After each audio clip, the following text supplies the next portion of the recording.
उत्तर प्रदेश के जिला बरेली में गैंगवार के मुख्य आरोपी राजीव राणा के घर और होटल पर बुलडोजर चलने के बाद उसका गुरूर भी टूट गया है। होटल पर बुलडोजर चलने के बाद राजीव राणा ने खुद को पुलिस के सुपुर्द कर दिया।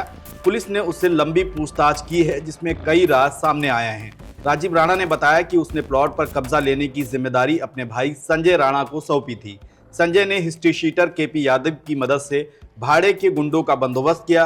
गोलीकांड के बाद राजीव पहले लखनऊ और फिर हरिद्वार पहुंचा। वहां से मथुरा जाने वाला था, लेकिन इसी बीच उसे भनक लग गई कि उसके होटल और कोठी पर बुलडोजर चलने जा रहा है, तो वह आत्मसमर्पण करने बरेली पहुंच गया।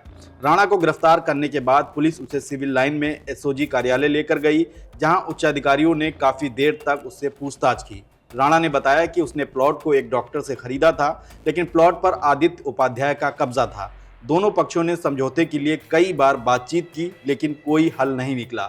इसके बाद राजीव राणा ने प्लॉट पर गुंडों के दम पर कब्जा करने की योजना बनाई। इसी योजना के तहत राजीव ने 20 और 21 जून को 2 बार थाना इज्जत नगर जाकर पुलिस को कोर्ट के पुराने आदेश की कॉपी दिखाई और फोर्स मांगी। इसी के साथ भाई संजय राणा के जरिए भाड़े के जिले भर से गुंडों का बंदोबस्त कराया गया। संजय ने हिस्ट्री शीटर केपी यादव के साथ मिलकर गुंडों का इंतजाम किया। 21 जून की रात इन गुंडों के साथ पार्टी हुई। इसी दौरान उन्हें पूरी योजना समझाई गई। इसके बाद 22 जून को प्लॉट पर कब्जा करने के लिए बरेली में दिन दहाड़े 2 घंटे तक गोलियां चली। इस घटना ने इसकी उम्मीद से ज्यादा तूल पकड़ा तो राजीव राणा लखनऊ फरार हो गया। उसके बाद हरिद्वार पहुंचा। पुलिस लाइन में पूछताछ के बाद उसे इज्जत नगर थाने ले जाया गया। वहां लंबी पूछताछ की गई। रात में फिर एसओजी कार्यालय ले आया गया, जहां उससे वरिष्ठ अधिकारियों ने दोबारा पूछताछ की है।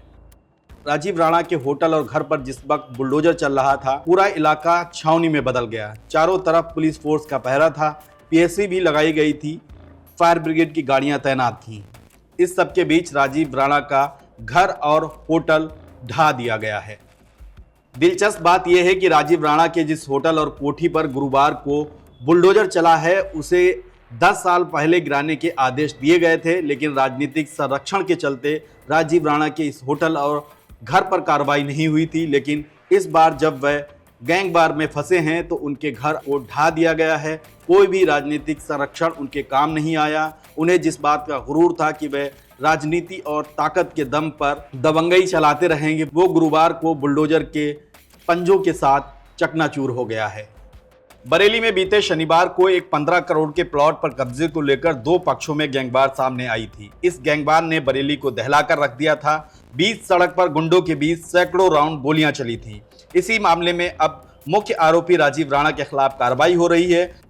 वहीं इस मामले में दूसरा पक्ष आदित्य उपाध्याय को घटना के दिन ही पुलिस ने गिरफ्तार करके जेल भेज दिया था। इस घटनाक्रम में अब तक 20 से 25 आरोपियों को गिरफ्तार किया जा चुका है। उधर बरेली में नए एसएसपी अनुराग आर्य ने गुरुवार को चार्ज संभालने के साथ ही अपने तेवर दिखा दिए हैं। उन्होंने साफ कहा है कि बरेली में माफिया को चिन्हित कर गैंगस्टर की कार्रवाई की जाएगी, उनकी प्रॉपर्टी भी जब्त की जाएगी। जिले के सभी 29 थानों में 72 घंटे में जन सुनवाई अधिकारी तैनात किए जाएंगे। थाने से कोई भी फरियादी वापस नहीं लौटेगा। उन्होंने कोतवाली का निरीक्षण भी किया और पुलिसकर्मियों के आवास और बैरक में सुधार के निर्देश दिए हैं। यानी चार्ज लेते ही नए एसएसपी अनुराग आर्य पूरी तरह से फॉर्म में आ गए हैं और उन्होंने बरेली में लैंड माफिया गैंगस्टरों के खिलाफ कड़ी कार्रवाई की चेतावनी दी है। उधर आईजी डॉक्टर राकेश सिंह ने भी स्पष्ट किया है कि गैंगवार या अपराध के पीछे जो छिपे चेहरे हैं उन्हें भी बेनकाब किया जाएगा। जितने भी गुंडे और माफिया हैं उन्हें चिन्हित कर उनके खिलाफ सख्त कार्रवाई की जाएगी। रही बात गैंगवार की, तो इस मामले में जो भी आरोपी शामिल हैं उनकी जांच की जा रही है। जांच के बाद उनकी संपत्तियों को चिन्हित करके कार्रवाई की जाएगी। बरेली में दिल दहलाने वाली इस घटना के बाद अब बरेली पुलिस का एक्शन शुरू हो गया है। पुलिस स्पष्ट कर चुकी है कि इस गैंगवार में शामिल किसी भी आरोपी को बख्शा नहीं जाएगा, चाहे वह कितनी भी पहुंच और ताकत वाला क्यों ना हो।